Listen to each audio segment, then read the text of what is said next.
This ESPN podcast is brought to you by Geico. 15 minutes could save you 15% or more on car insurance. Visit geico.com. The Giants began the season 0-2, while the Saints were 0-3. Both have only lost once since. This Sunday, they go head-to-head at the Superdome. Touchdown! Coverage begins at noon Eastern on ESPN Radio. The topics are hot. The discussion is heated. And we're on fire. The First Take Podcast starts now. Here's what's coming up on the First Take Podcast. Are the Patriots headed for a perfect season again? And which undefeated team will go down on Sunday? Plus, we break down the NFC East with Washington receiver Pierre Garcon. Let's get it. Oh, just another day in the office for Tom there. It's Friday. Hello, everybody. Molly Karam here with you. Skip Bayless is in New York and Stephen A. Smith is in Cleveland. Hello, gentlemen. Good morning. What's up? How y'all doing? Good morning. Stephen A., for once, I'm in New York, you're in Cleveland. I miss my people in Cleveland. Cleveland loves me. They wanted me to be the mayor last year, but I had to go home. Well, I really don't believe that. We all know they didn't want you to be the mayor. I'm in Cleveland tonight. The Cavs home opener against the Miami Heat. And Skip Bayless, guess who is co-hosting the 6 o'clock Sports Center tonight? For the first time in my career, I'm co-hosting Sports Center. I'm nervous as hell. Okay, I just want you to know that. So I'm warning you in advance. Don't come laughing at me because of how pathetic I looked on Monday. Promise me you'll do that. Stephen A. gets nervous?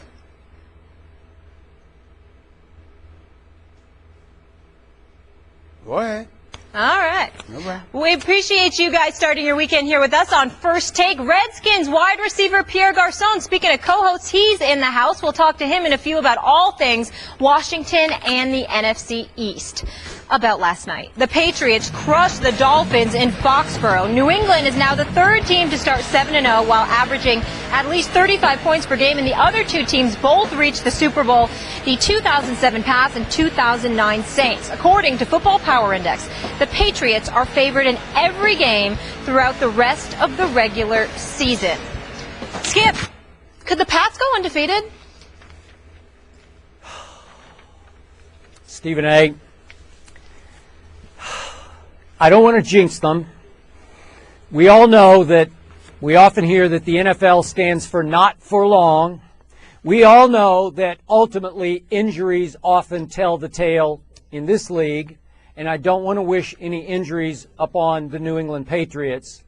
But I got to tell you, after what I've seen so far this year, I think they have a very good shot of winning every game. I'm not talking about every regular season game. I'm talking about all the way home, 19-0. I'm talking about a quarterback who showed us once again last night he is playing at a level no quarterback in the history of this league has consistently maintained. It's almost like same time next week. Stephen A., I get tired of coming here to tell you, gee, ho-hum, another masterpiece. The Dolphins were riding high. Just like the Jets were riding high before, just like the Bills were riding high early in this year. And Tom Brady picked the Dolphins to pieces. Tom Brady has no offensive line to speak of. It is the least experienced, most decimated, weakest offensive line in all of pro football. And last night it lost another member. I don't know if you noticed, Trey Jackson, he limps off. So they started with only 6 healthy offensive linemen last night, wound up with 5. A couple may be getting healthy here pretty soon, I hope, for Tom Brady's sake. But it just doesn't matter. As I told you yesterday, I laughingly said, half-kiddingly said, Tom Brady could go out there without an offensive line. Just have the free agent, undrafted rookie, David Andrews, snapping the ball. You don't need any guards or tackles because he's operating at such a supreme level, getting rid of the ball so quickly, making the correct choice so quickly that he just slices and dices every defense. He has made a star out of Julian Edelman. Obviously, Gronkowski is a superstar. But little Dion Lewis, they took off the scrap heap out of football for 2 years, and all of a sudden, he's the spark plug of the offense. It's all because of number 12. And allow me to say, Stephen A., that defense is starting to actually almost measure up to the offense. There's no better offense in pro football right now, but this defense is really starting to impress me. It got after Ryan Tannehill. 5 sacks, whole lot of hurries and pressures, all over him all night, 2 interceptions, and Lamar Miller, who had just gone for 175 rush yards against the Houston Texans. Remember Molly saying, boy, he balled out, and he did against the Texans. Well, he got balled up last night because he goes 9 rushes for 15 yards. And remember Jonas Gray, breakout star in New England last year for the Dolphins, he carried twice for 1 yard. That's it. They shut down the Miami Dolphins, who were suddenly the hottest team in pro football. And Stephen A., they're leaving these teams on the canvas with crushed confidence. It's hard, the Bills never quite bounce back from what Tom Brady did to them. We'll see if the Jets can bounce back as they go to Oakland. And now the Dolphins have to be asking themselves, were we just an aberration, a quick fluke in the middle of the NFL season with a new head coach? So I look down the schedule and I say, at Denver, yeah, it'll be a battle. I like Brady over Peyton. And then at the Jets, December 27th, I don't know. I still like Brady even against Revis and Cromartie and Buster Skrine. I still like him. And then in the postseason, there's a Cincinnati, there's a Denver, maybe even there's a Jets for the 3rd time. Do I still like them to win those games in Foxborough? I got to tell you, I do. Do I like them to beat whoever comes out of the NFC? I must tell you, if they stay healthy, and that's always a huge if, I do. I'm just here to tell you, after last night, I sat back and said, is 19-0 just beyond comprehension? No, it's becoming more and more realistic. Your thoughts? Well, it's becoming more and more realistic. I'll give you that. I just think that it's funny watching you get so emotional, sitting there and sighing and, contemplating like, oh, my Lord, the world will come to an end if they ended up 15-1 or 14-2. That's literally how you sound, which is laughable to me. So what if they lose a game or two? It doesn't make any difference. They'll still have the number 1 overall seed in the AFC. The road to the Super Bowl will have to go through Foxborough. And on top of all of that, they'll still be the favorites to go back to the Super Bowl. But once again, here you are getting your emotions into the mix and getting to the point where you're looking so worried that if they ended up losing a game, it's going to be the end of the world. Pump the brakes and relax. Worst case scenario is that they'll lose 1 or 2 games. They'll still be in position to repeat as Super Bowl champions. So there's nothing for you to really get up in a tizzy about. That's point number 1. Point number 2, against the Miami Dolphins last night, that wasn't really that much of a test because Ryan Tannehill and the Miami Dolphins offense really couldn't do much against a Patriots defense that I think it's time for us to start giving some love to. A sack by Hightower, 2 sacks by Chandler Jones, a sack by McCourty, a sack by Nikovich. You look at this defense and the way that they're playing, they're neutralizing a lot of people. They've been sometimes, but it's always when they have a lead and they get a little bit relaxed and they take their foot off the pedal, and as a result, they end up having some problems. It is rare that anybody gets a head start on the New England Patriots, with the exception of the Indianapolis Colts when they ran downfield and did what they did in their opening drive against the New England Patriots before the Patriots ramrodded them. In the end, what it comes down to is this schedule. We look at Tom Brady, we see Rob Gronkowski, we see Edelman, we see Amendola. Eventually, LaFleur will start catching passes. And, of course, this kid, Dion Lewis, has some skills and appears to be another find by Bill Belichick. So when we look at it from that perspective, there is no denying that the New England Patriots, it is definitely plausible that they could go undefeated. What I would say to you is this. They've got 3 potential roadblocks. I would throw the New York Giants in there. I mean, I'm just looking at their schedule right now. In 2 weeks when they play the Giants, week 10, even though they should win that game, the Patriots primarily throw the football, and the Giants, their front 7, can't really stop the run. So maybe they'll change it up, and LeGarrette Blount and Dion Lewis will have a big-time day. But outside of that, particularly if somehow, some way, Victor Cruz, Odell Beckham Jr. and Ruben Randle are on the field for once at the same time, I'd be interested to see in that matchup at MetLife Stadium. That would definitely interest me, although I would concede that New England would probably win that game. The Broncos are a toss-up on November 29th, Skip. And the reason I say that is because of that defense. That defense is big time. And if there is a game where I think that Peyton Manning will play lights out, it's in the Mile High City when New England comes to town on November 29th. No matter what issues he's got going on with that offense at this moment in time, they will be ready, especially if New England comes in there on November 29th undefeated, because I think everybody and their grandmama is going to be talking about the possibility of the New England Patriots going to running the table for this entire season, and the Broncos will be up for that game, especially that defense with that secondary, with Von Miller targeting Brady all night long. You know, I definitely think that's a possibility. So I would say Denver is a toss-up right now, and then the Jets on December 27th. I think the Jets are going to win that game. I think the Jets will be hyped and ready on December 27th to handle their business. I think the Jets are going to win that game. And I think that if by chance New England gets beyond that and they end up 15-0 and then they're at Miami to close out the season, Miami with Ndamukong Suh, hopefully Cameron Wake will be back by then. Hopefully he'll be okay. I think coming into that, if they were to come in there 15-0, if they lose to the Jets, they'll beat Miami. But if they beat the Jets and they beat the Broncos and they're 15-0 and they go to Miami, Miami will have nothing to lose, and I always think that's a dangerous proposition. My last comment, however, will be this.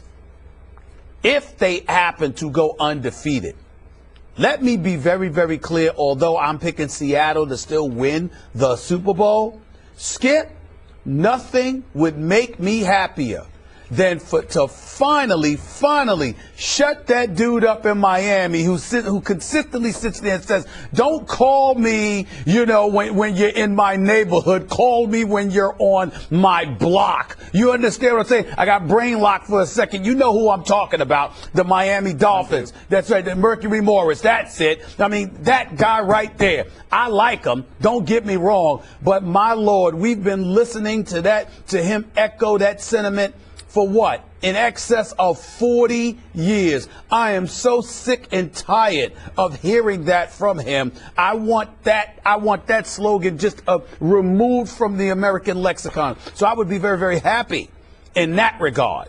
But I don't see it happening. I think the Patriots will end up losing at least one of these games. Giants, Broncos, Jets, or Miami. Real quick, guys, we have an update on Cameron Wake's injury. He did tear his Achilles and is out for the year. Oh, my Lord. He tore his Achilles? Mm-hmm. He's done for the year. Well, that's a wrap. Forget about Miami. Let's go with the Giants, the Broncos, and the Jets as possibilities. Forget Miami.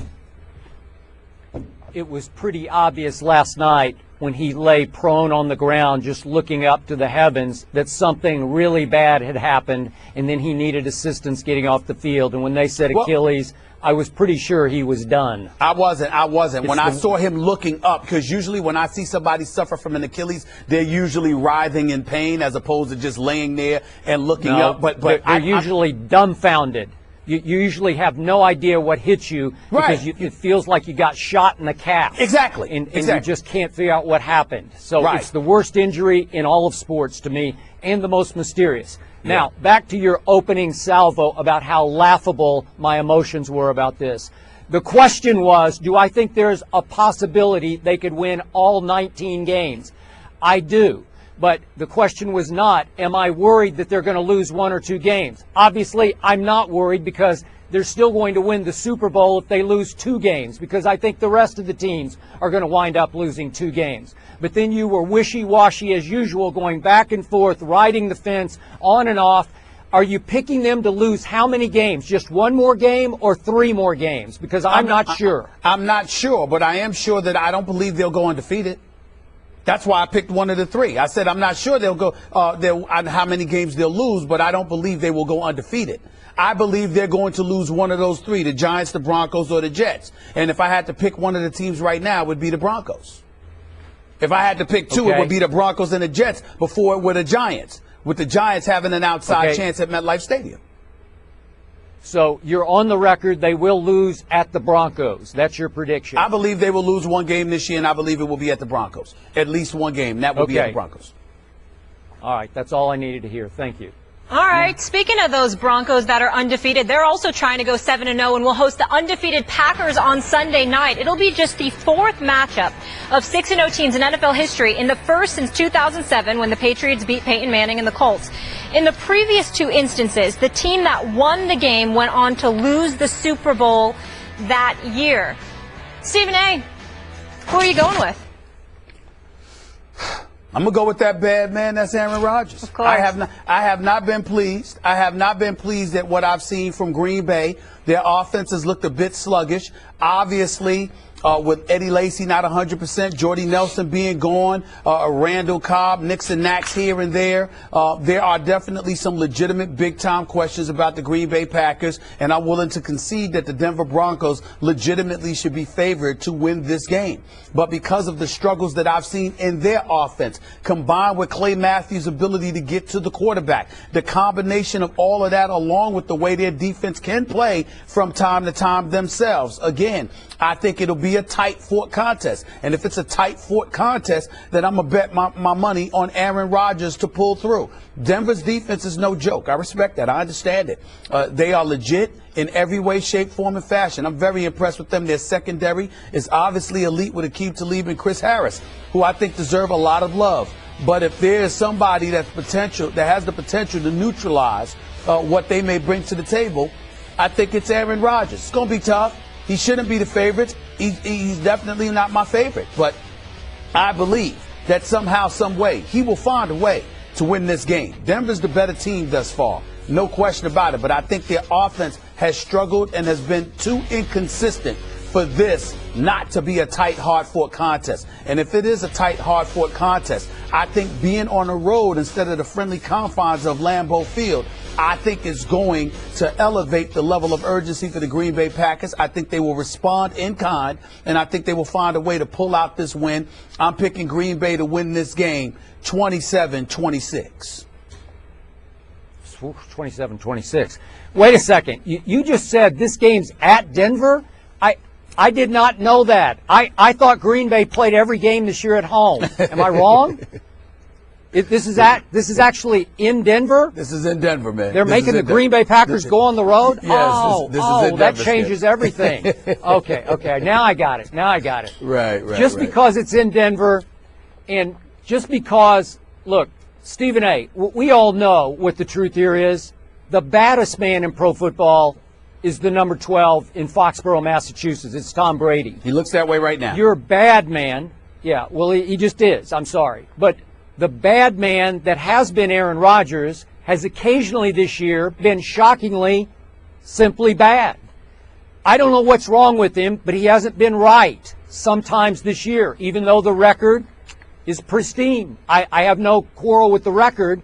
I also point out to you, the bad man Aaron Rodgers' defense is ranked number 1 in the National Football League in points allowed. Number 1, just above the Denver Broncos. So Aaron Rodgers has gotten a lot of help from the other side of the ball this year, and I think it's really helped save him a couple of times. But in this game, in Denver, at night, I'm going with Peyton Manning. And I agree with you. I think it'll be a hard-fought, defensive-oriented battle. I'm going to go with Peyton 20-17 because for all the gnashing of teeth out there and the wringing of hands about Peyton Manning in his decline, in his last year maybe in pro football, as his QBR, scale of 0 to 100, plummets to 46th in the league, which is 25th, below Jameis Winston. 7 touchdown passes to 10 interceptions for Peyton Manning. The record is still 6-0. When Peyton Manning has had to make late plays, as we saw at Kansas City against their division arch rival, he has made the throws he had to make. I believe in a defensive battle, he will make the throws he will have to make to win this game. Again, 20-17, very low scoring, but I'll leave you with this, Stephen A. Aaron Rodgers, all-time in road primetime games, is 3-8. Now, his QBR has been high. He's been very efficient, but his record is 3-8. Peyton Manning, since he joined the Broncos, in primetime games, home primetime games, is 8-1. He's thrown 28 touchdowns in those games to 1 interception. I think he will rise and shine in a home primetime game, even against Aaron Rodgers, who obviously at this point is playing at a little higher level than Peyton Manning. I think you're going to see the best of Peyton Manning in this game, and it will just barely be enough for the home team to win. Well, Skip Bayless, can I tell you something? We will concede that Tom Brady looks absolutely phenomenal this year, and we'll give him credit where credit is due. But despite the absence of Jordy Nelson, having Richard Rodgers just really gaining some traction at the tight end spot, Randall Cobb not being 100%, Eddie Lacy not being 100%, Skip Bayless, I just want to throw out that even though they have the 22nd ranked passing attack, because obviously there's some things to work out. If you are in Green Bay, Aaron Rodgers is completing 68.1% of his passes. He's got 15 touchdowns, just 2 interceptions, and a QBR of 80. I just wanted to point that out. I mean, while we sit up here and we're talking, oh, by the way, I'm sorry, I left out another little, just slightly little thing that I might add. Their record is the same as the New England Patriots. They're 6-0 too. So while you're sitting there and talking about Aaron Rodgers and just summarily dismissing, some of the stuff, I'd like to add that despite all those struggles that are valid, because he certainly hasn't looked like himself, he hasn't looked like the bad man I know him to be. I'm going to repeat it. He's completing 68% of his passes. He's got 15 touchdowns and just 2 interceptions. And one of those interceptions were bogus. Okay? Then we've got the 80 QBR out of 100, because that's your stat, not mine. That's the one you love. That's the one you love. That was the one that means everything to Skip Bayless, okay? And so I'm just looking at that. I just wanted to point that out. And by the way, the quarterback rating, a stat that I care about that you summarily dismissed, it's 115. I'm talking about this is a bad. I don't even know what that means. I'm just saying. Well, if you don't know what it means, nobody does, because nobody studies it more than you. So don't ask me what it means if you don't know what it means. But I'm going to tell you this. I'm going to repeat it. 68% completion, 15 touchdowns, just 2 interceptions. All right, a rating of 115, and a QBR of 80 out of 100, with an identical record to Tom Brady. I just want to say that. I mean, I know that everything is Tom Brady. The sun shines and sets with Tom Brady. I mean, my goodness, he can do no wrong. I mean, he's the closest thing to perfection that we've seen since Lord knows what. No, I get it. He's there. He's there. There's nothing. I mean, he's absolutely phenomenal. I mean, he's got Giselle. All Aaron Rodgers has is Olivia Munn. I'm sorry. I suppose that's shabby I don't in even your care world. about that. I suppose that's shabby in your world. It ain't shabby in mine. I'm just saying to you that everything you point out, it's amazing to me. You would think that Aaron Rodgers is Alex Smith or Colin Kaepernick or somebody. That's what you would think. He's Aaron Rodgers. I'm just saying. I just want to point that out. It ain't perfect. It ain't Tom Brady, but the record's the same. I just want to throw that out there. I'm not sure you remember that. I'm not sure you remember that. I just want to tell you. He used to be Aaron Rodgers. And I'm going to cancel all your little golden nuggets with just one. So far, through 6 games, Aaron Rodgers has only one 300-yard passing game. So? Only one. So what? He's 6-0. He's 6-0. And oh, by the way, I love this about you. So now that he's quote unquote struggling, despite those superlatives I threw out there, you sat up there and said he was once Aaron Rodgers, but look at what he's doing now. But when he was Aaron Rodgers, you weren't willing to acknowledge that then. But now that he's struggling, you're willing to acknowledge it. Nobody engages in revisionist history better than Skip Bayless. Nobody modifies it. Nobody edits it. Nobody does any of that better than when he was Aaron Rodgers and destroying the league. You were like, oh, it was Tom Brady then. It was Tom Brady then. I'm just saying. It was. Okay. And it always was Tom Brady. But I gave you, look, Aaron Rodgers is really good. But he just ain't Tom Brady, and he never has been. I wasn't on the show with you. Give it up. I wasn't on the show with you at that time. But even back in 2010, when he won the Super Bowl, I used to watch you on First Take, and he won Aaron Rodgers then to you. He paled in comparison to Tom Brady then.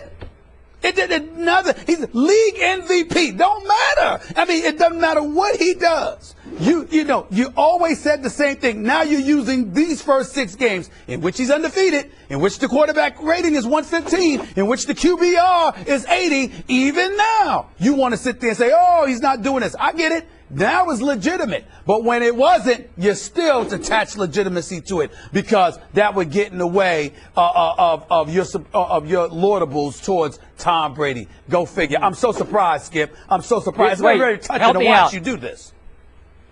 Didn't you just admit a little earlier in this conversation that clearly Tom Brady is better than Aaron Rodgers now? I said clearly Tom Brady is having a better game through the first 6 seasons this year than Aaron Rodgers. He looks better right now. These first 6 games. Looks better?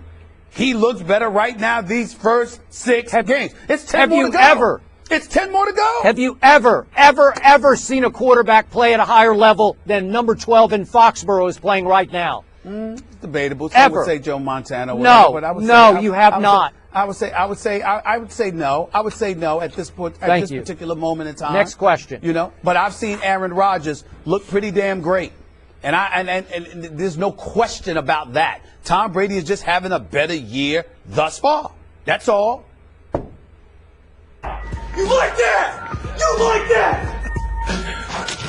I love Fired Up, Kirk, and so does our guest, wide receiver for the Washington Redskins. In his 8th year in the NFL in 2013, he broke the Redskins' all-time franchise record for receptions in a single season with 113 catches.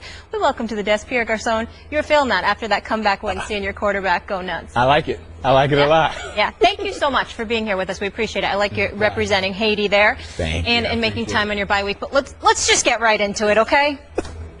Yes. How are your Redskins going to finish?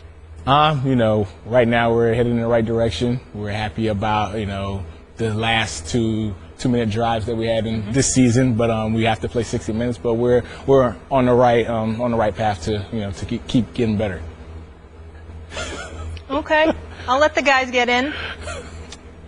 Pierre Garcon. Yes, sir. Now you know I like you, bro, but you just said something that just kind of rubbed me the wrong way. What's that? You said y'all are moving in the right direction. Oh yes. Y'all haven't won 2 straight games yet. We just gotta win the divisional games. We're trying to put back-to-back games, but that is something that we're working on. We definitely have to put back-to-back games to keep moving in the right directions. But we got our 2-minute drill down pack. We just have to play 60 minutes. Can you please tell me how confident you all are in Kirk Cousins? I mean, this is Kirk Cousins that we're talking about here. We know your coach believes in him.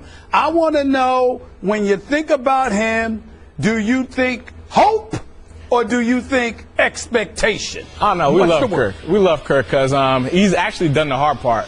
When games on the line, he's come through and finished the games for us. But, we just, as a team, have to help him the first, 58 minutes of the game to not put it all on him on the last 2-minute drives of every game or, every, time we're trying to finish a game out. But he's done the hard part, finishing games out. We just have to play better the first 3 quarters. So, Pierre, help me out here. Yes, sir. Speaking of Kirk Cousins, please explain to me how your head coach, Jay Gruden, can be so publicly over-the-top supportive of Kirk Cousins while all last year he was so publicly hypercritical of Robert Griffin III. We got to support who's ever our quarterback. I don't think it was critical of Robert. It's things that we just need to fix. Things we need to work on, and you just got to continue to work on those things and make them better. But it's not publicly criticize them or going against them. It's just something we got to work on. It all depends on how you look at things and how you take things in. But if the coach say I need to do something better to the public, I just need to do it better as a player, and I need to fix it and do what he wants because he's the coach and he's going to guide us to where we need to be. But Pierre, wouldn't you agree that he was very critical last year of Robert? Living in D.C., everybody's critical, especially when you're not winning games. That's how it is. When you're winning games, everybody say you're doing everything amazing, but when you're losing, everything gets brought down to the microscope to what you could have done better. But it's part of football. At the end of the day, it's about winning games. If you win games, everything else will take care of itself.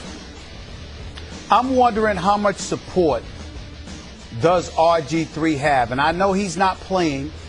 Kirk Cousins is your quarterback. But a lot of people look at it, and the lack of support that he has received isn't just from Redskin faithful. It appears to be emanating, at least to some degree, from that locker room.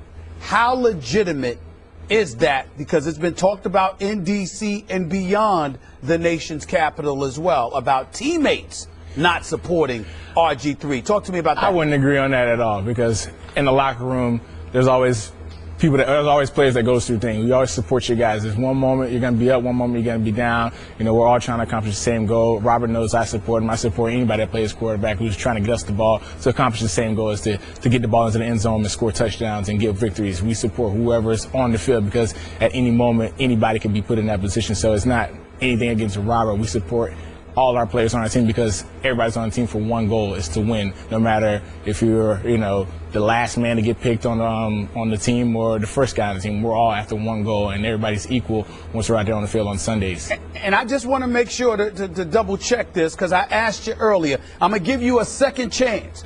I used the word hope, and I use the word expectation, and I'm wondering, what is it that y'all feel when it comes to Kirk Cousins behind center? Are you telling me that y'all are that confident in Kirk Cousins that you believe this guy is the quarterback to take y'all to the promised land? Is that what you're saying? Oh, yeah, we're expecting Kirk to keep getting better.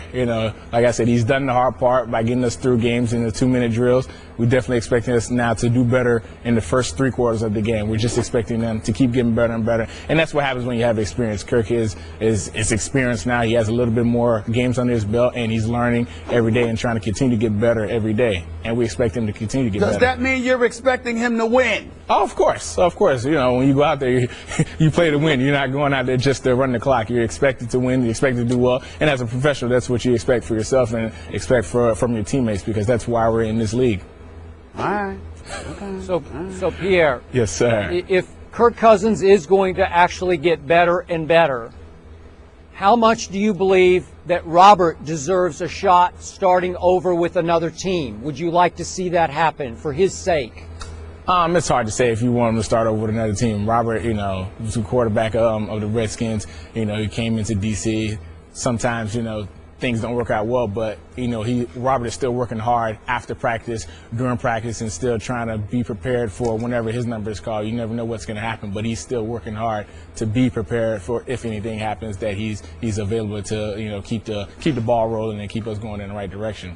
I know you're not the head coach, but I'm going to ask you this question anyway. How do you feel about the fact that y'all have got like the 21st ranked rushing attack? I think the combination of Alfred Morris with Matt Jones can be pretty formidable. I think that can make things considerably easier for Kirk Cousins, which could ultimately assist with him being even more effective. I don't mean to knock Kirk, because he has completed 68% of his passes, and he deserves a lot of credit for that, in all honesty. But I'm wondering, do you guys feel like you can and should run the football a little bit more than you've been doing, and that your rushing attack should be a little bit better? Oh, no, we've been known to rush the ball with Alfred and Matt Jones. Those guys do a very good job, but after a while, defenses are just bringing in 8 and 9 guys in the box, and no matter what game plan you do for a rushing attack, it's one man with the ball and 9 guys going after him. It's going to be hard to break all those tackles. We just have to be more of a threat in the passing game for them to respect our passing game and take guys out of the box, so we can continue to get Alfred and Matt to get those holes against those defenses.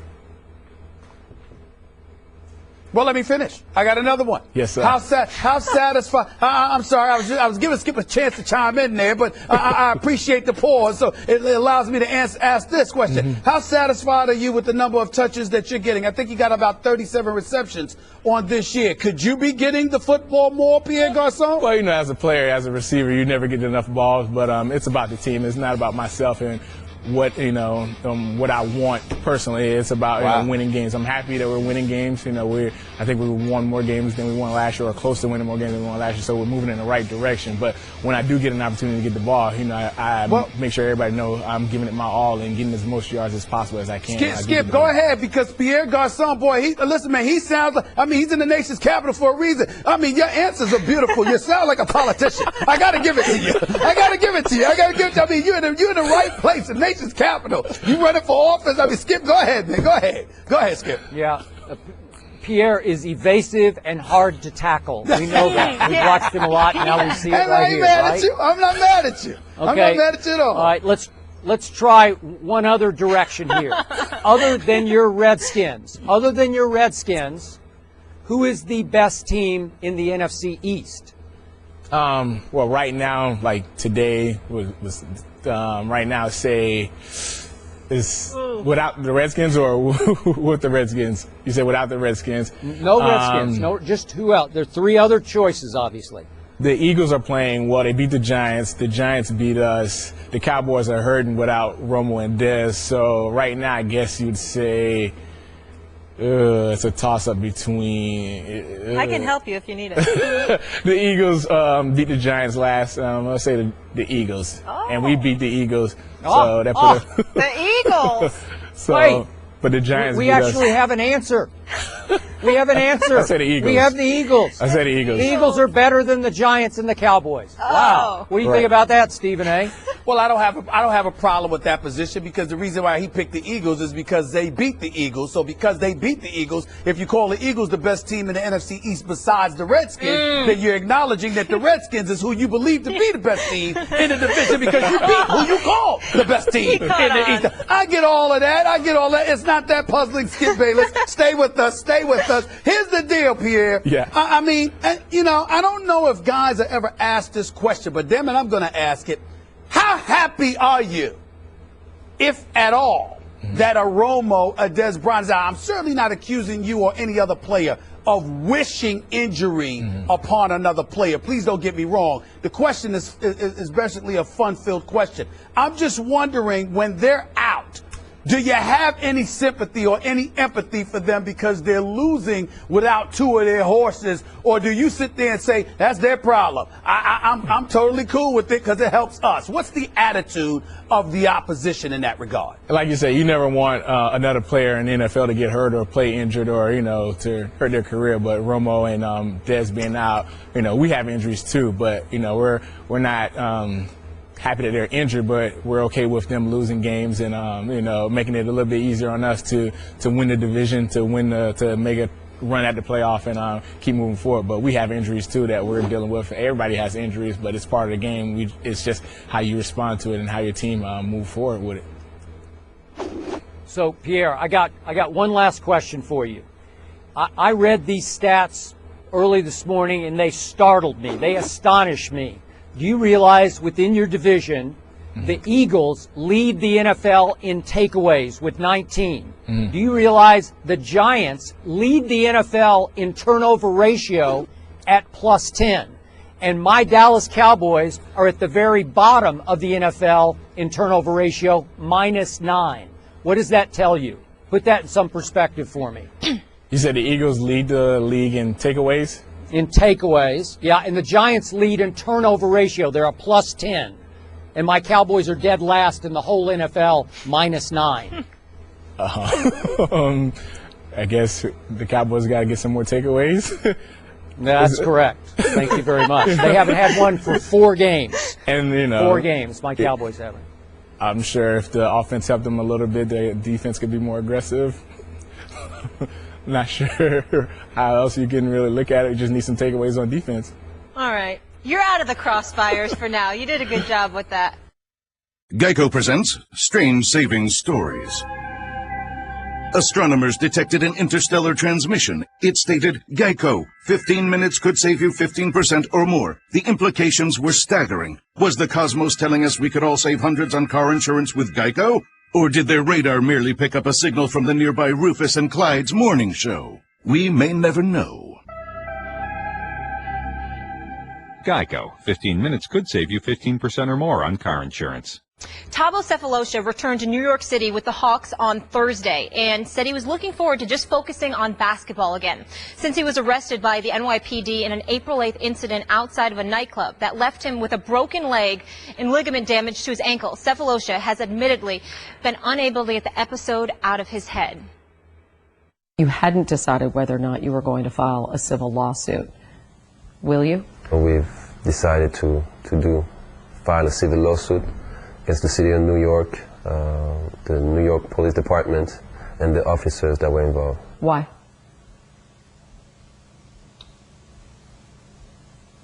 Because there's a lot of unknown about how this will affect me 2 years from now, 5 years from now, 10 years from now.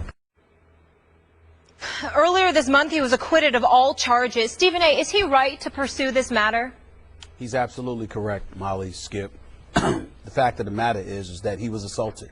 He was assaulted by a police officer in New York City. There is no way around that. We've seen some of the video, and it was, if you look at it, it was just completely unnecessary. You can point, they can point to the fact that he was a large, seeming African American, even though he's from Switzerland. He's a black man. He was wearing a hoodie. There were several police officers that grabbed him. Grabbing him is one thing.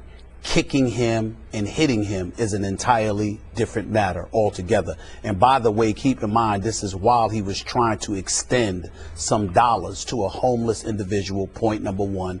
And point number two, it was while he was out with his some of his Atlanta Hawks teammates celebrating having clinched the division crown. When you take those things into consideration and the fact that at least one of his teammates was with him and he happened to be white, yet nothing happened to that individual, but somehow, some way it happened to Dabo Cephalosha, then there is no question that raises a red flag. It raises some eyebrows, and he is completely within his right to pursue a lawsuit against the NYPD, particularly when you consider in the fact that he's just months removed from winning his case because they actually tried to file charges against him as if he did something wrong. So that definitely raised another red flag as well.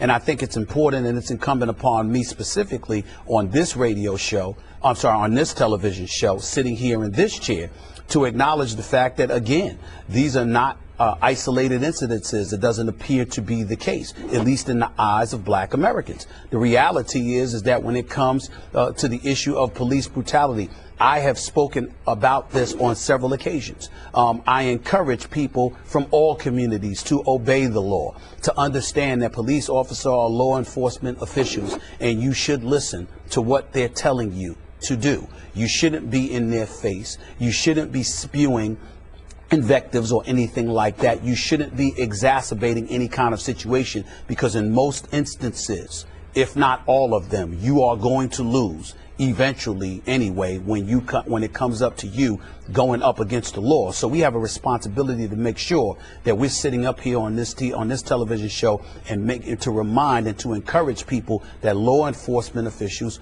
are who they are, and it's their job to enforce the law. It's our job as civilized individuals to obey the law and therefore obey police officers. But it doesn't gloss over the fact, nor does it eradicate the reality that there are police officers out there who are a bit excessive, and in some instances it's been fatally so.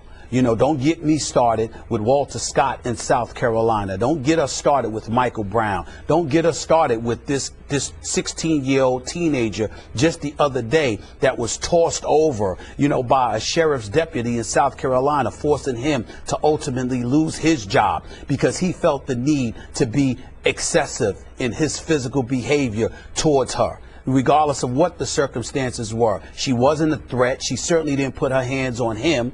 And the fact is that this is a girl that just lost her mom recently and is a foster child. None of that's taken into consideration in all likelihood because the officer did not know that. But there's a lot of things that they don't know. And if you don't pose a physical threat to a police officer, there's no reason on earth for a police officer to be doing what the police officer did in the Dabo Cephalosha case, and obviously in the case that I just mentioned with the girl in South Carolina. These are problems that have permeated the African American community. It's something that's being talked about. It's something that needs to be investigated thoroughly and even more so. But there is no denying that there is a problem. There is no denying that even though everything can't be perfect about the Black Lives Matter movement in some people's eyes or whatever, as it pertains to the issue of police brutality, I don't want to sit there and label or stigmatize or excoriate police officers, because I know one thing: when I need help, I'm calling 911, and it's them. And by and large, they do the right things. And there are black police officers. So let's keep that in mind as well. This is not a race thing in that respect, but we have individuals with darker pigmentations, whether they are African Americans or in the case of Cephalosha, who's from Switzerland, that literally can make the case that there has been excessive behavior exercised against them, and something needs to be done to address it. We can't keep quiet about it, because the fact of the matter is it deserves a hell of a lot of noise. It's just that simple. I 1,000% agree with everything you just said. Obviously, Stephen A. Smith, I cannot remotely identify with this situation the way you can. But clearly, I admire this man for pursuing this to the nth degree in the court of law, because clearly this was police brutality, and the injury that Cephalosha suffered could be career-threatening. It was so terrible. I have such sympathy for what he went through once this situation escalated to the point that it did. And I would applaud him if he pursues this to whatever he can in the court of law to get whatever justice he can get for himself, given how this situation ended. But Stephen A., if you will, allow me to talk briefly about how this situation started. Maybe I'm out of line bringing this up. Correct me if I'm wrong. But you know and I know that my ongoing theme on this show has been nothing good ever happens after midnight in any kind of nightclub situation. And there is a moral to this story. If there's anything we can take away from it that's constructive, there's an overlying moral to this story. Obviously, underlying this incident was, as you refer to, the escalating tension in this country between white policemen and black people, black-skinned people. Yet, how did it begin, Stephen A.? It's 4 o'clock in the morning. That next night, that same night of April the 8th, they have a game, and again, they had clinched, but they have a game coming up against the Nets. The Atlanta Hawks do. The Hawks at that point were 58-19, 8 games better in the Eastern Conference than the second place Cleveland Cavaliers. So they are riding high. And I said at the time, I thought that Cephalosha and Antich had a responsibility to their teammates to avoid any situation that could put them in peril. So what happens? An incident breaks out in a Manhattan nightclub down in the Chelsea area. And the police are there, and they're screaming at everyone in the club to quote Thabo, "Get the hell out, get the hell out." And they're rushing people out of the nightclub into the street, and he stopped, as you point out, to give $20 to a begging homeless man. And another policeman says, "No, you got to go. Get the hell out of here." And Thabo said that he spoke to the policeman, engaged him in conversation, something in the vein of, you can speak more nicely to me than that. Well, Stephen A., I think you'd be with me. There are times you just can't engage verbally with the police. No matter what the situation is, you just should go on, just move along. But then it escalated again. Then Cephalosha admits he got mad at one of the policemen, and he said to this one policeman, "You're a midget and you're mad." And that sent that policeman over the edge into what I would see as police brutality. And all of a sudden he's going to the ground and a baton is flying. He's getting hit, he's getting kicked in the back of the leg, and he breaks his ankle badly. Now, to me, is there any, like I said, any constructive takeaway here? What were you doing out at 4 o'clock in the morning at the nightclub? And number two, if the police tell you to get the hell out, you just have to do it. You can't invite any more trouble. Is that fair? You've been in those situations before. Is that fair of me to bring up? Well, it's fair of you to bring up because consistently some of these incidents happen at that particular time of night. So I definitely get where you're coming from, particularly in this day and age. There appears to be a lack of respect and an appropriate level of decorum given to authoritative figures and adults by and large. We live in a society right now where that old school mentality of respecting your elders appears to have gone out the window, where there are a lot of young adults that just don't do that. So generically speaking, or theoretically speaking, you have a point. but it's not applicable as it pertains to this Dabo Cephalosha incident in question. If you look at where he's standing, it's not just him giving to a homeless individual. I think it looked as if the person that he was with was literally lying on the ground. That's point number one. Point number two, yeah, the police officer is telling you to get out of here, but by virtue of the police officer telling you to get out of here, you have clearly been defined as somebody who is not a threat. Because if you were a threat, they would have handcuffed you, etc., etc. But clearly by telling you to get on out of here, that means they don't perceive you to be a threat because they're letting you walk away. So why would you then feel the need to gang tackle him? And while you have him down, Skip, you kick him in his ankle, and on top of it all, you hit him with a baton. Sure. What is the reason for that? So what I'm saying is that generally speaking, your point is valid. If you want to avoid trouble, it would help not to be out so late, especially in this day and age with the way young folks in our society are tending to act. The flip side is that you still can't, and I know you were not doing it, but no one can excuse what we saw from these police officers because you had already deemed him not as being a threat.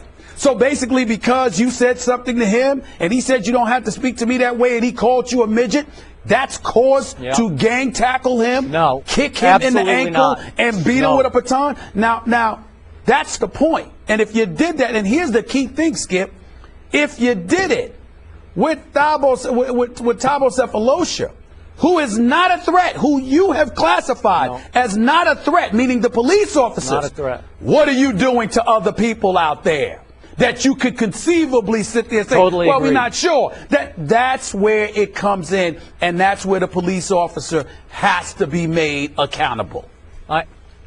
I'm with you. My point is, because that's operating right now, just walk away from it. It's too dangerous. I agree. I'm on your side. I'm on your side here.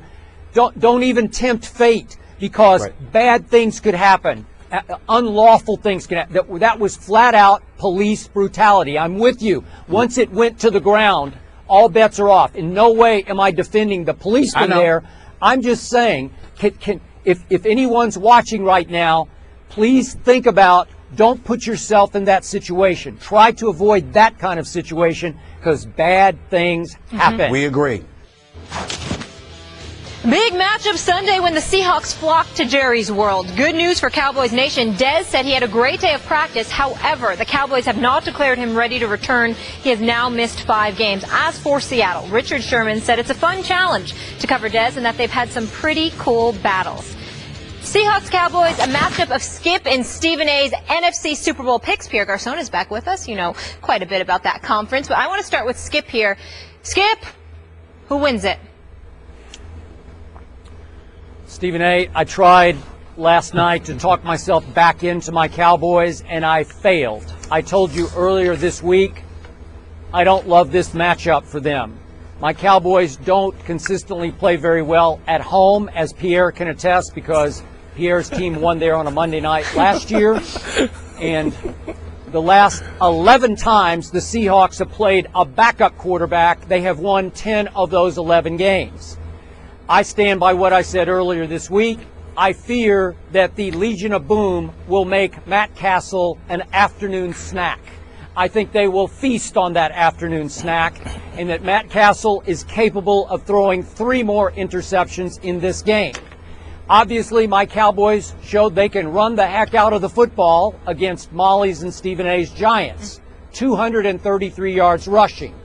152 from Darren McFadden. So last night I tried to talk myself into maybe if they run it 45 times, just try to drain the clock, keep the score low, make a few first downs running the football, maybe they could hang in this game. I just don't love it. I don't love it because my defense has been maybe even worse than my offense. And I mentioned to Pierre in our last segment, my Cowboys have not forced a single turnover since Tony Romo went out in the Philly game. So the last 4 games, 0 turnovers for my Dallas Cowboys. Last year, I remind you, my Cowboys had 31 turnovers for the regular season, which was second in the NFL to Houston's 34. I don't know what's happened. Russell Wilson, they've had a hard time protecting him. Maybe they can knock the ball out of his hands a couple times, force a couple of fumbles, but I don't love my chances here. I just think that Dallas will struggle to score.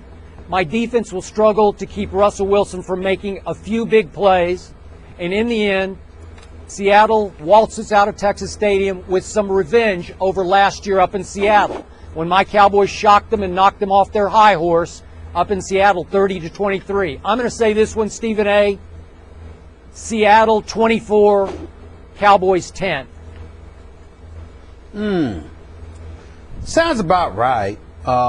I'd say somewhere along the lines of 22-13, to be quite honest with you. I think it'll be a little bit closer than that.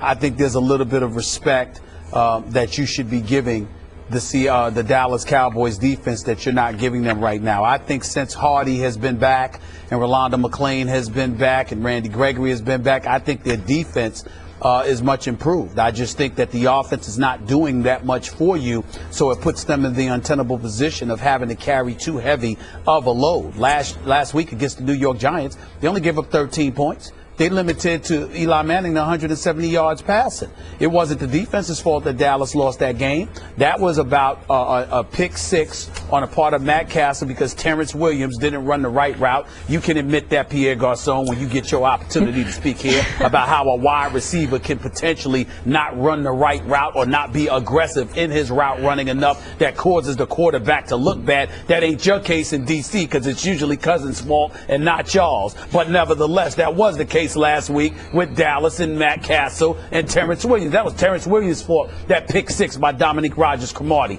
And then, of course, the special teams was special in a bad way. They decided not to show up. They decided to just sit there and take a possession off and just let Dwayne Harris run 100 yards for a kickoff return for a touchdown immediately after Dallas tied the score at 2020, which just infuriated Greg Hardy and had us talking about how out of control he is because he was getting in their face when he was right to do it with their pathetic selves, to be quite honest with you. Now let's get back to the Seattle-Dallas game.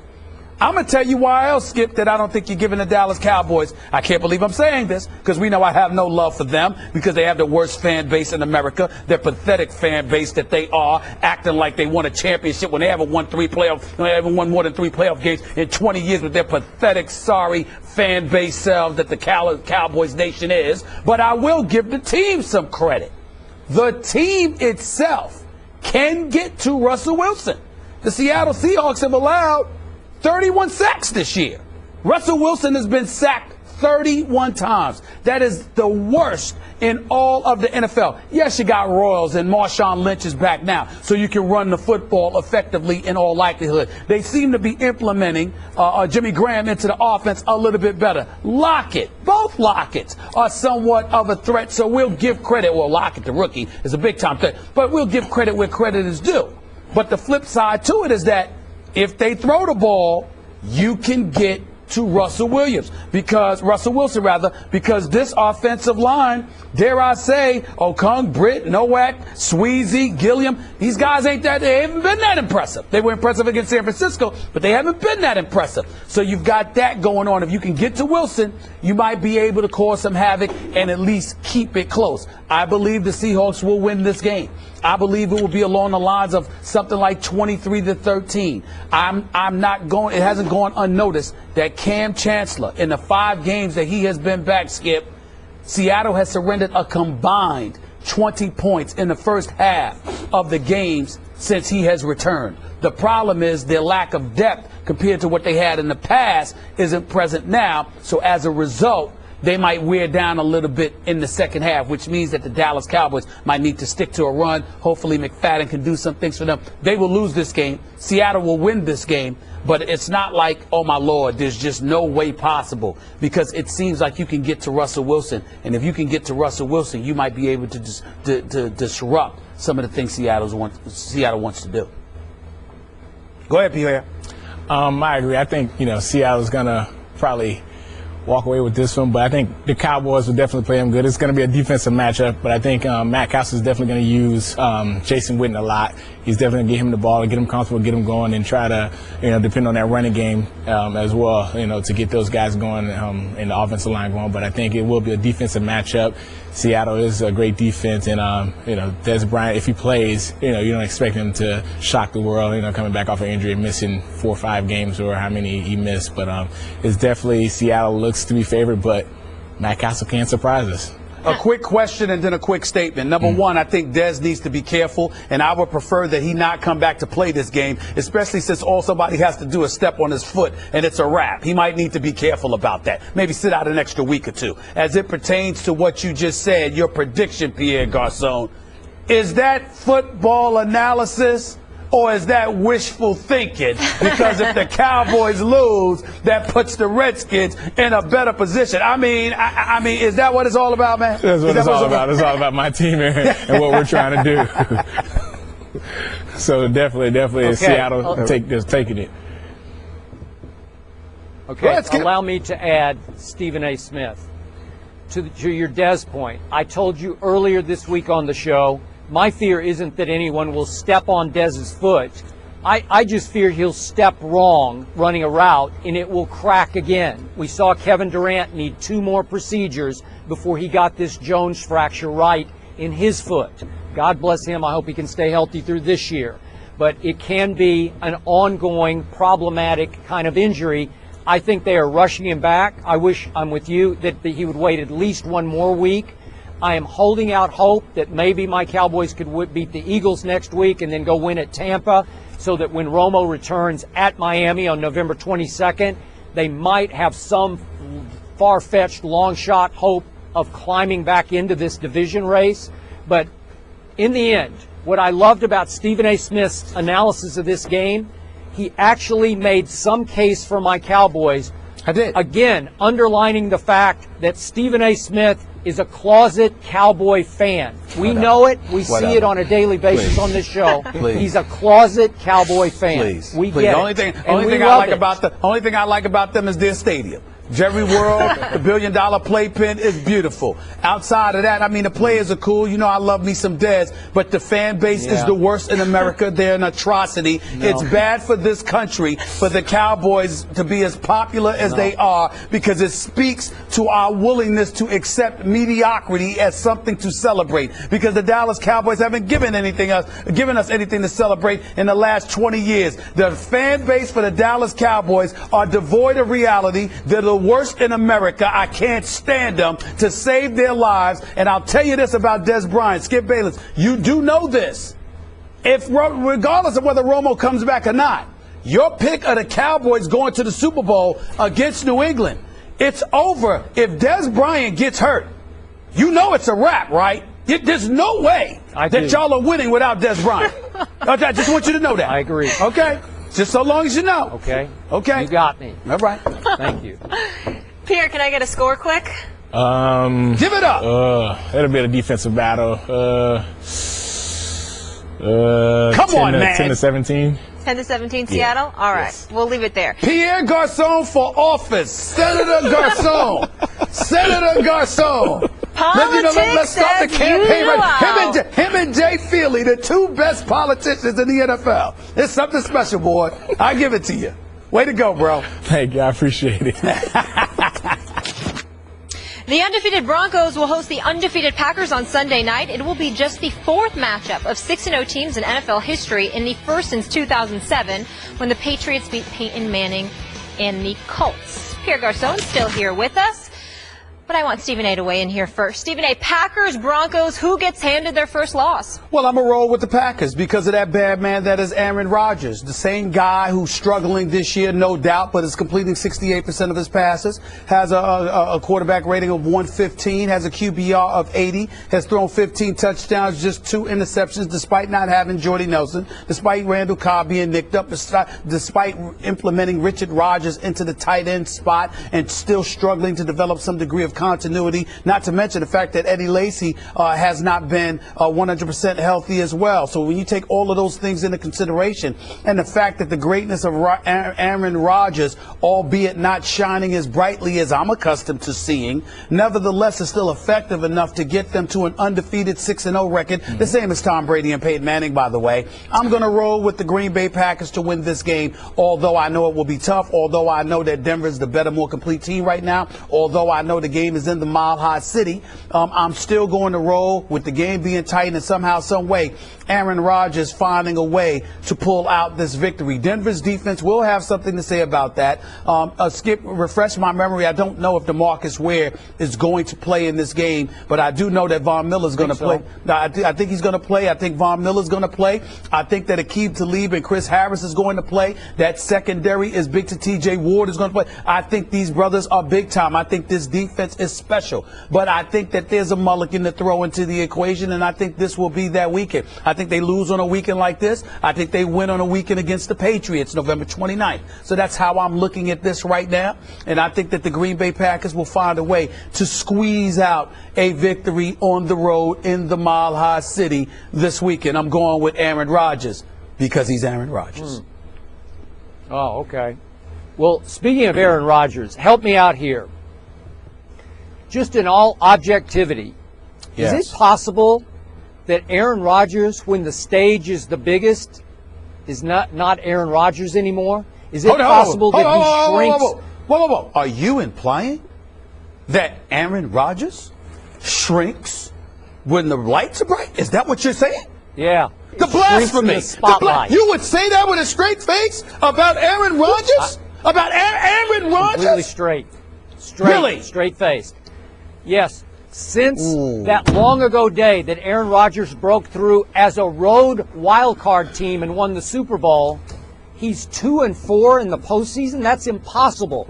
2-4 for the bad man that is Aaron Rodgers. It's not. It's a team game. I don't get it. Team game. It's a team game. He needs help. Oh, Look, I think we got Pierre. Hey, we got Pierre Garcon in this studio. We all know we're allergic to scrubs. He wouldn't be here if he was a scrub. Let's just call it what it is. Pierre Garcon can ball, but guess what? The numbers aren't as pristine as we would like because we have to take into consideration who's been throwing him the football for the last couple of years. We have to take into consideration what his offensive line has looked like. We have to take into consideration what the coaching has been like, the defense, etc. There's a lot of issues going on in the nation's capital. It's getting better, but we all know what was going on last year and the year before. It's a team game. It ain't Aaron Rodgers' fault that the Green Bay Packers have been struggling. As a matter of fact, he's the only reason they've been relevant.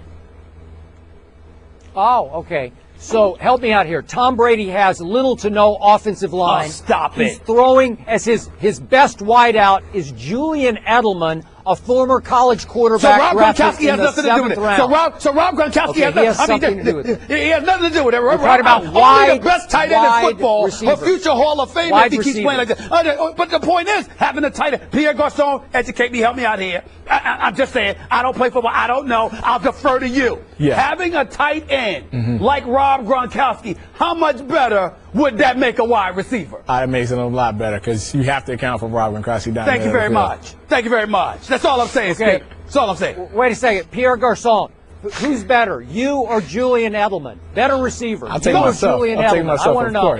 Of course I'll take myself. Oh, thank you. Thank you. Everybody would. Because Julian Edelman, to most people, is just another guy. And he's now a superstar thanks to Tom Brady, who makes everybody better. All of a sudden, off the scrap heap, hasn't played for almost 2 years. Dion Lewis. Well, where did he come from? He's another Brady product. They're all Brady products. Danny Amendola, Brady product. Brandon LaFell, Brady product. Okay, so Bill Belichick and Josh McDaniels have nothing to do with it. Okay. It's all about number 12. Trust me, it is. Okay, now back to the great Aaron Rodgers, who in 6 games has only one 300-yard passing game this whole year. So I think we could agree he's having a little bit of an off year, even though off the scrap heap they pick back up James Jones, who leads the NFL in touchdown receptions. So that's pretty good. He's at least got somebody that he's comfortable with who used to be a big star, obviously, in Green Bay. Despite all that, let's get to the real story of Sunday night. It's Peyton Manning. I am sick and tired of all the criticism, all the writing off of Peyton Manning. He is not nearly as bad as people are making him out to be. Every time that team has needed a big throw, Peyton has made that throw. That's why they are 6-0, even though he's 7 touchdowns to 10 interceptions with a 46 QBR that ranks 25th in the league. I don't care about any of those numbers except for the 6-0. Trust me, on the big stage, Sunday Night Football, Peyton Manning always flourishes. He will flourish again. They will win this game, a defensive battle between the number 1 defense from Green Bay, number 2 from Denver. I'm going to say Peyton wins this game 20-17. Okay, so Peyton Manning can throw 10 interceptions. Peyton Manning can have a QBR 46. Peyton Manning can be undefeated because he's primarily a product of a defense that has proven thus far anyway to be elite. But when it comes to Aaron Rodgers, everything falls on his shoulders. It can't be the same. Pierre Garcon, chime in. Go ahead, Pierre, because he hasn't spoken yet. No. I gotta say this.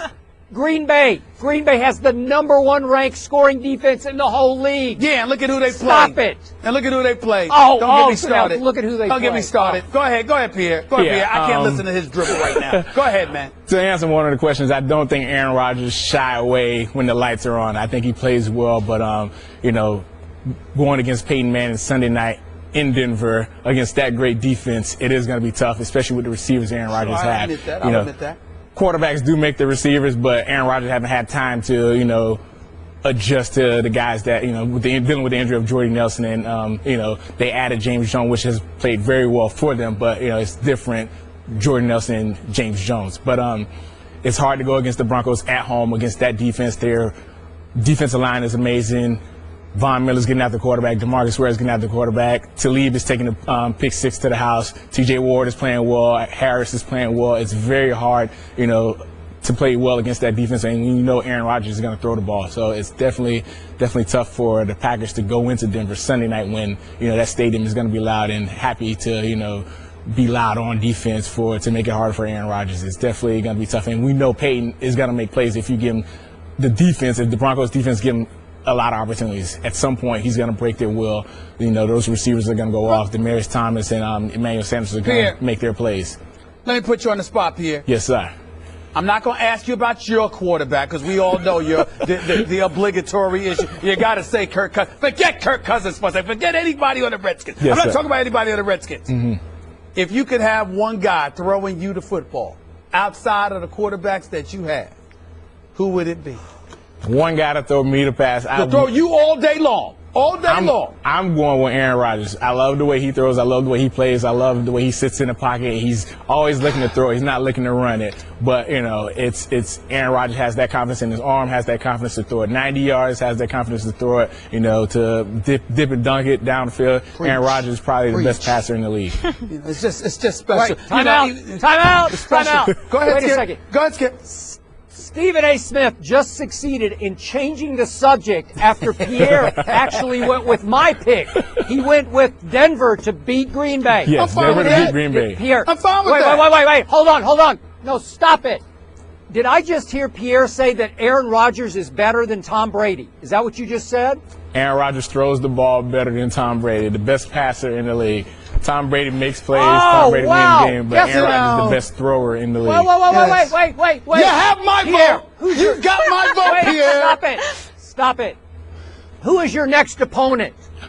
New England Patriots. We're looking forward to it. Oh! Looking forward to it. What they got to do with Wait a second. What they got to do with anything? That just went up on the bulletin board.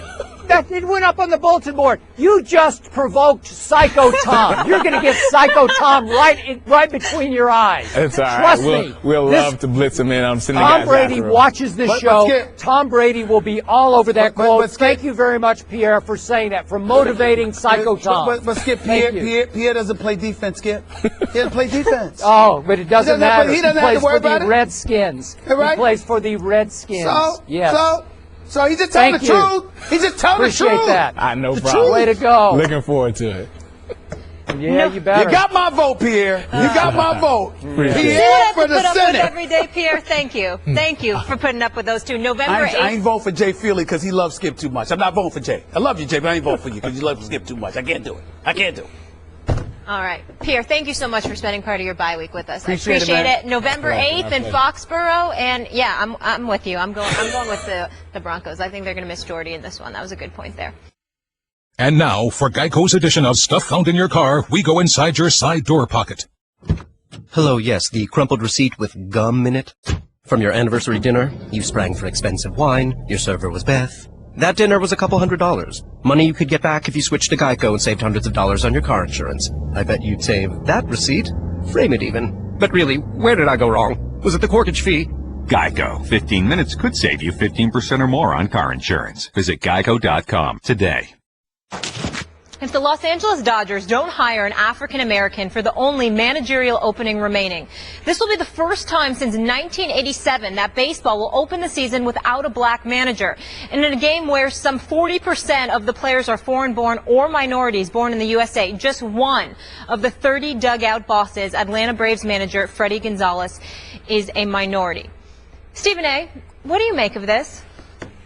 Well, I think Major League Baseball has a problem, and I want to make sure that I absolve the commissioner's office from anything that I'm about to say, because I think that baseball, through its RBI program, reviving baseball in the inner city, along with some of the contributions on the part of players, I definitely think from that kind of mindset that they should be applauded for the effort that they try to put forth, and I don't think anybody can ignore the effort that Major League Baseball as an institution has tried to make in terms of that. But the numbers are clearly alarming, because we're not just talking about African Americans here. We're talking about minorities. We're talking about approximately 40% of Major League Baseball being made up from individuals from different ethnic backgrounds. But the people in positions of authority, the decision makers, the decision influencers, those individuals are caught up in sabermetrics and analytics, not just in the sport of basketball like people have been lamenting in the past, but clearly also in the sport of baseball.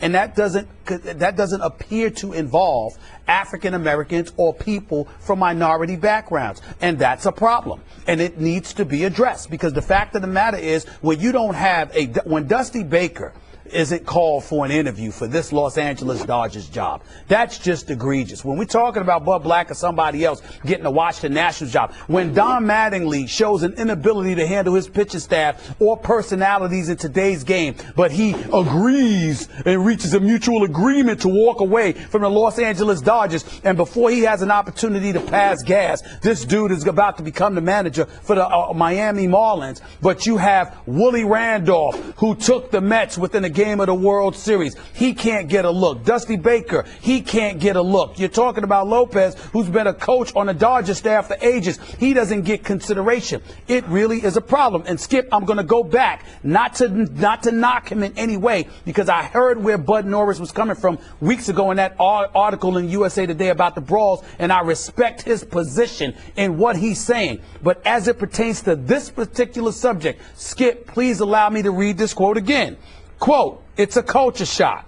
This is America's game," because he's speaking about the 67 brawls that took place in the last couple of years, and how 87% was deemed as the main antagonists were guys from minority ethnic backgrounds. He says, this is a culture shock. This is America's game. This is America's pastime. Over the last 10 to 15 years, we've seen a very big world influence in this game. We're opening this game to everyone that can play. However, if you're going to come into our country and make our American dollars, you need to respect the game that has been here for over 100 years. And I think sometimes that can be misconstrued. He was talking about the players. I'm taking it a step further and talking about the decision makers. It is America's game. You got guys from Dartmouth and Stanford and Harvard and all of these guys who never played the game, who've never been in a dugout, making decisions not just about who's on a roster, but who's managing that roster.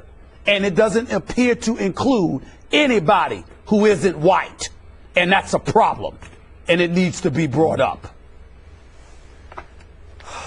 I'm so with you on this one. This is such a bad look for a sport that has already lost so much of its African American fan base. I've told you many times, back in my childhood days through the 60s, there were so many great black baseball players. And I think it brought in a larger portion, obviously, of the African American community. And as we speak, I'm reading a new book from Bob Gibson, who was my favorite childhood player, St. Louis Cardinals pitcher, for those who don't remember, dominated in the World Series. And yet we've lost so much of that, and now we've lost them also in the dugout. And I also want to reiterate the point that Molly made, that now that this game has around 30% Latin players, we have only one Latino manager, Freddie Gonzalez, with the Braves. That's inexcusable, which brings me to my point, Stephen A. Why does the NFL have some, if not a lot, of success in this area? You know the Rooney Rule? Yep. We talk about it a lot. The Rooney Rule.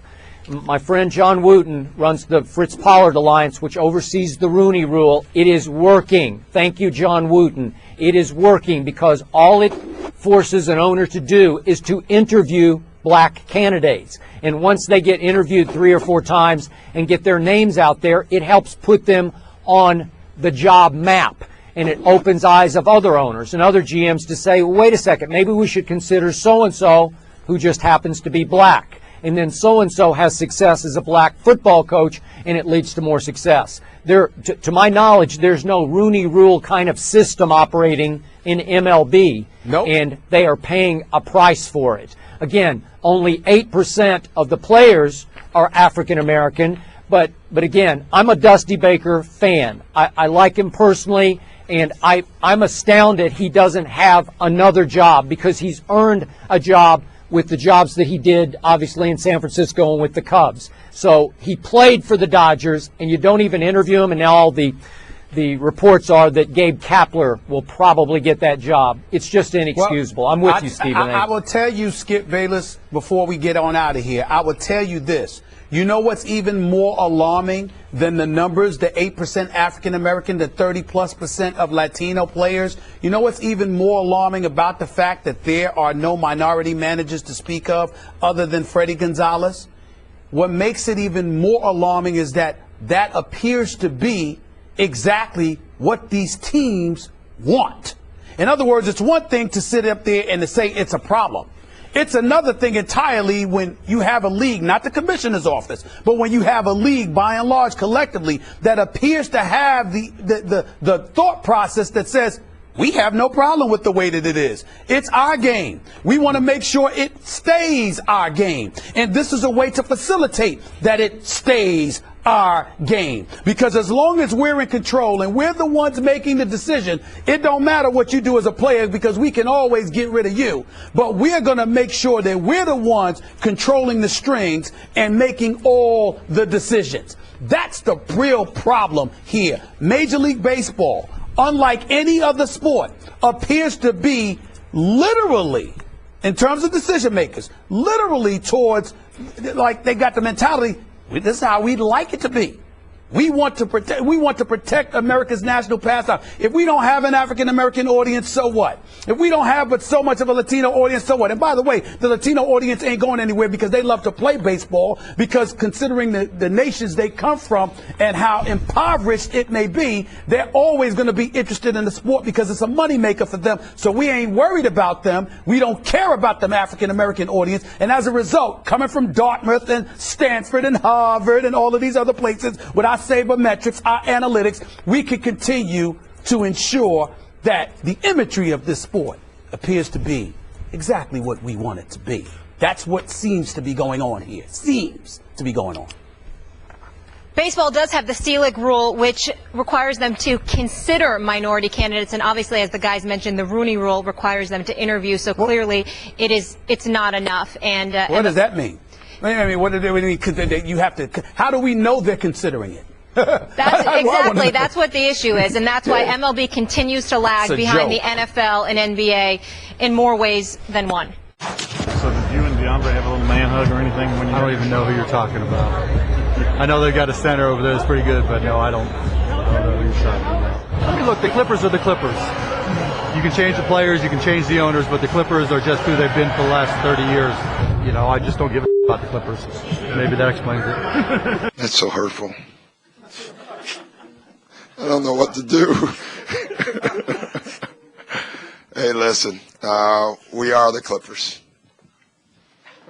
That's my answer.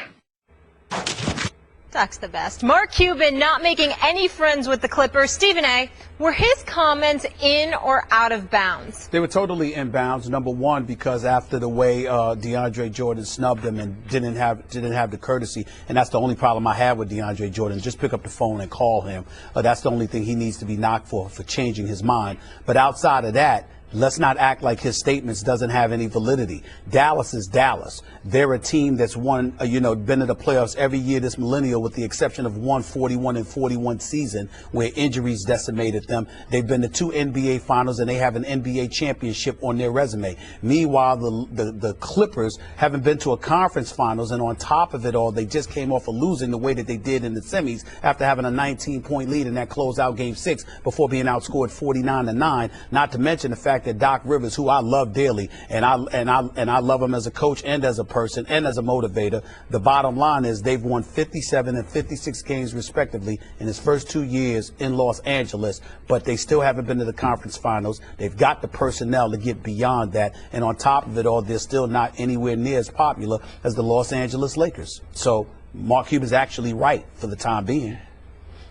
Well, but Stephen A., he's not right. They're not the same old Clippers, because DeAndre Jordan wouldn't have reneged on his deal in Dallas to go back to the old Clippers.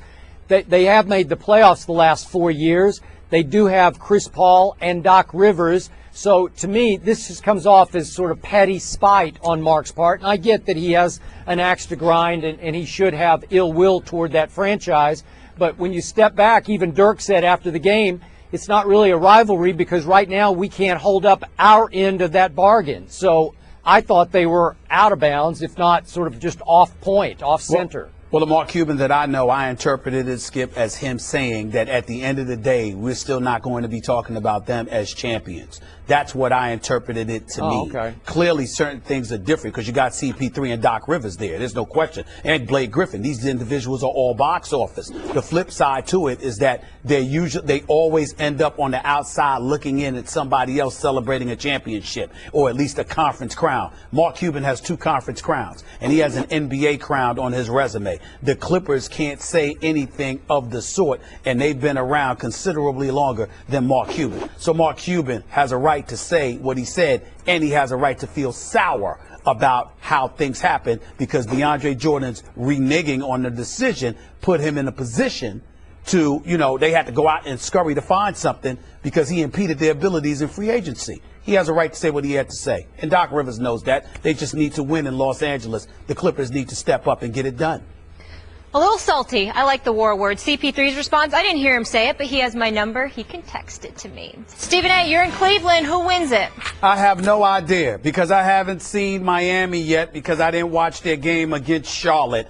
I'm going to guess that Cleveland will handle their business in their home opener tonight, specifically since I was there last year when they let the New York Knicks beat them in their home opener. I doubt they're going to let that happen 2 years in a row, but it will affect my situation, my feelings, no way, regardless of what happens. I expect these 2 teams to meet in the Eastern Conference Finals.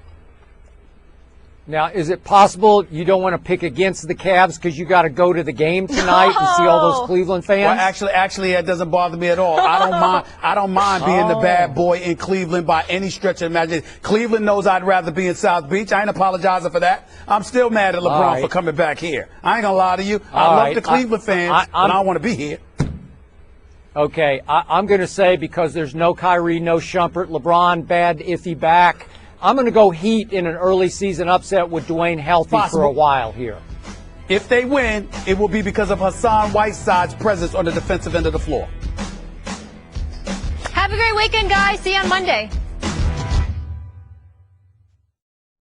Thanks so much for listening to the podcast. Catch First Take weekdays at 10 a.m. Eastern and catch the re-air at 1 p.m. Eastern on ESPN2.